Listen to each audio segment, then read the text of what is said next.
최근 팬데믹으로 중고차를 찾는 사람들이 늘고 있습니다. 침체된 경제 사정과 자동차 생산이 줄어들면서 중고차 인기가 올라가고 있다는데요. 중고차 구입 시에는 꼼꼼히 따져봐야 할 몇 가지 사항들이 있다고 합니다. 여준호 기자가 알아봤습니다. 팬데믹 초기 경제가 얼어붙으면서 큰 타격을 입은 자동차 시장. 공장까지 멈춰서면서 신차 생산이 크게 감소하자 중고차를 찾는 사람들이 급증하기 시작했습니다. 경기 불황으로 인한 지출 부담과 신차 물량까지 줄어들면서 중고차 시장이 반사 이익을 얻은 것입니다. 수요가 증가하면서 판매량은 물론 중고차 가격까지 치솟았습니다. 팬데믹 이후에 판매량은 제가 알기로는 한 20%?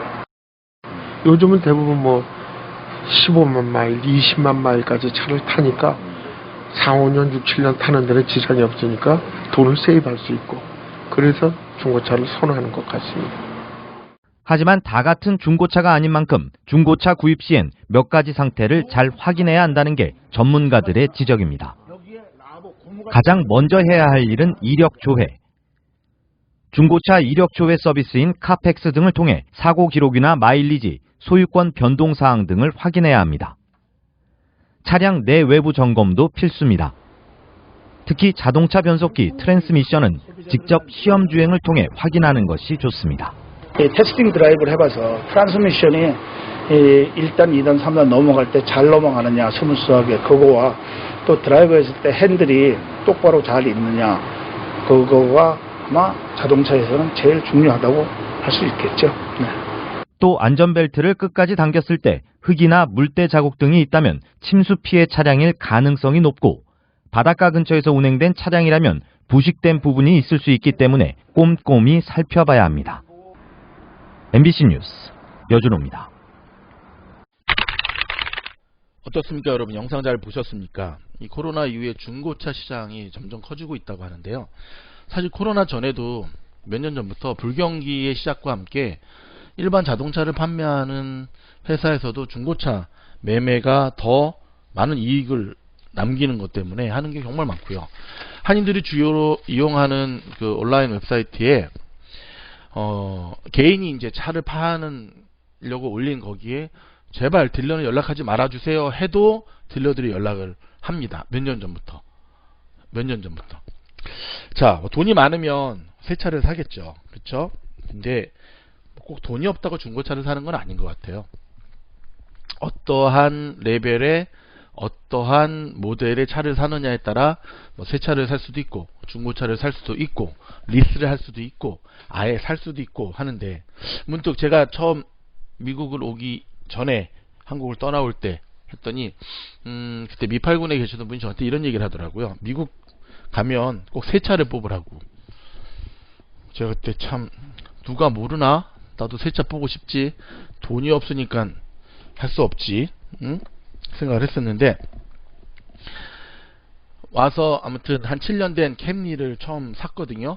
그때 6,000불 주고 샀나? 네. 일주일 만에 차가 쓰더라고요.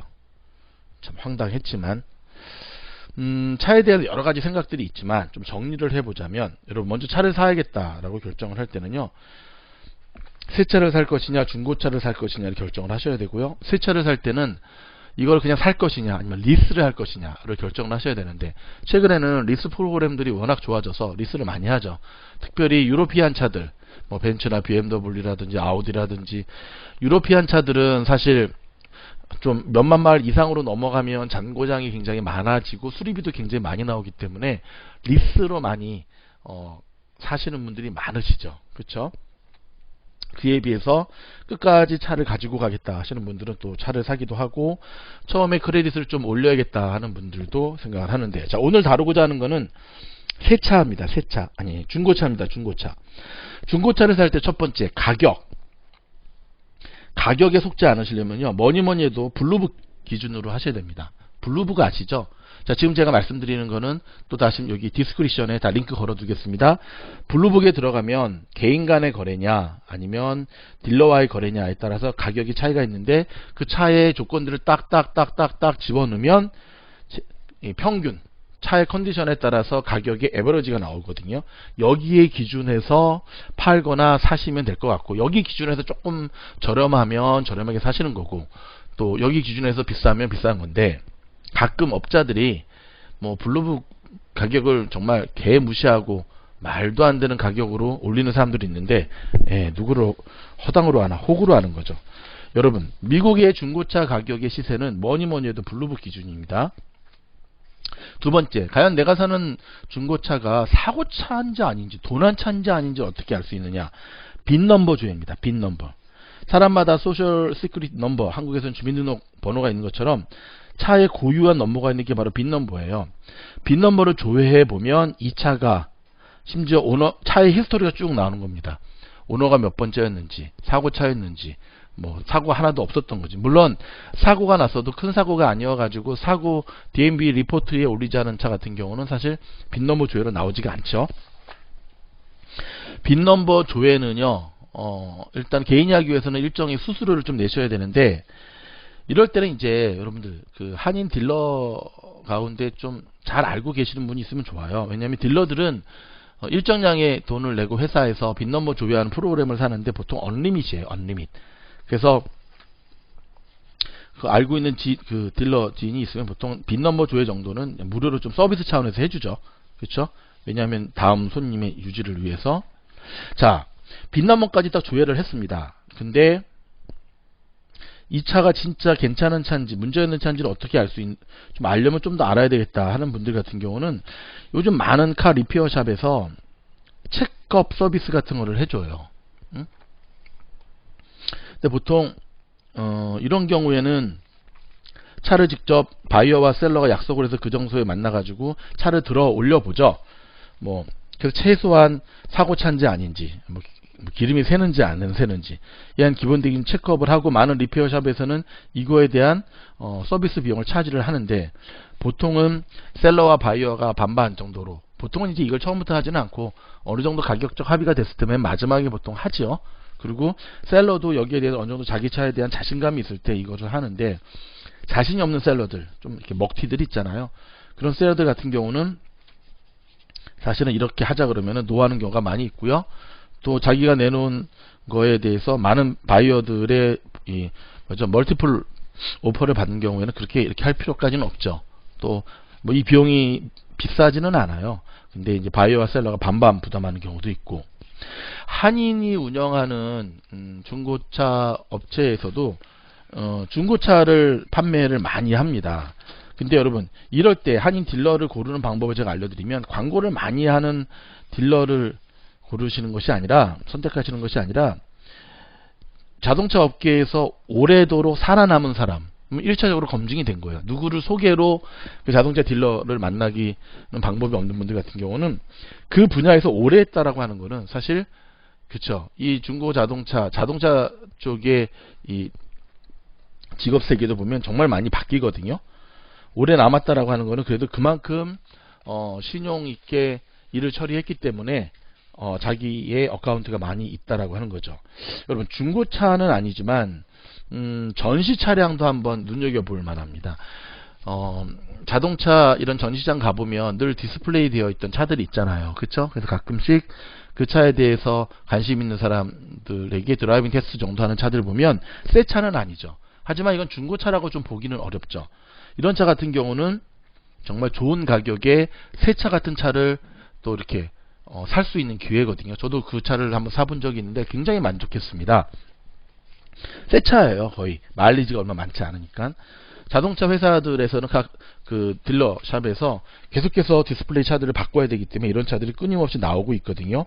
이쪽을 공략해 보시는 것도 참 좋고, 중고차를 사시는 방법 중에 하나가, 사는 또 이유 중에 하나가 저렴한 어떤 가격도 있지만, 또 이제 보험료죠. 새 차를 사게 되면, 리스를 하게 되면 무조건 그 풀 커버를 들어야 되는데, 중고차 같은 경우는 본인이 선택을 할 수 있죠. 근데 보통 라이빌리티라 그러죠.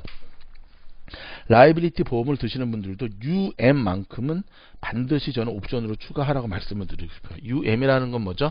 그쵸, 무보험차라든지 뺑소니 차에 의해서 내 차가 들이받쳤을 때 보상받을 수 있는 옵션입니다. 그래서 liability UM.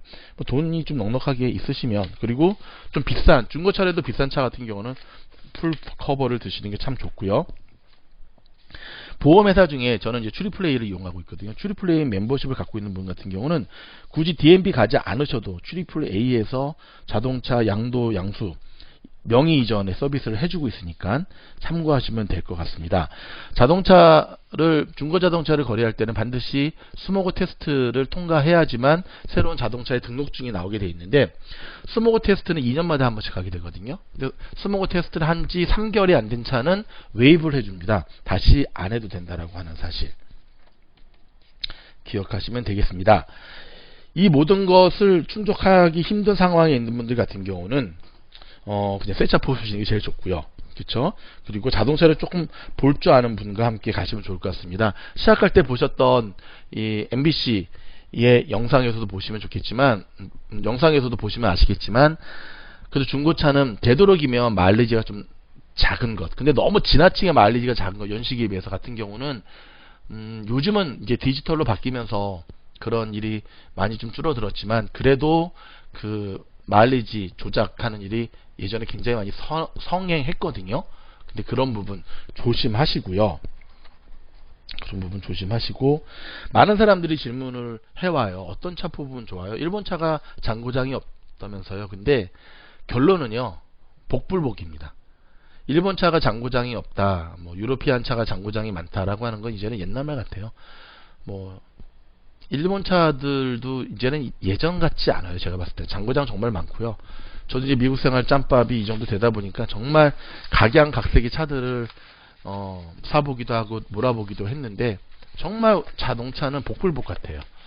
정말 아우디부터 시작해서 뭐 BMW 세 차를 뽑았지만 사흘이 멀다 하고, 뭐 레몬법 적용이라는 게 있긴 하지만 계속 문제가 발생해서 딜러에 갖다 주고 하는 사람들도 많이 봤고, 그 다음에 유럽차 장고장이 많다 그래가지고 망설여서 샀지만 여전히 문제없이 잘 타고 다니는 분들이 있으시고, 이런 것들을 다 감안하셔서 모쪼록 코로나 때 중고차 시장의 열기가 후끈 달아오르면서 가격도 많이 오르고 있다는데, 좋은 거래할 수 있기를 참고되는 영상으로 준비해 봤습니다. 도움이 되었다고 한다면 좋아요, 구독, 알림 부탁합니다. 감사합니다.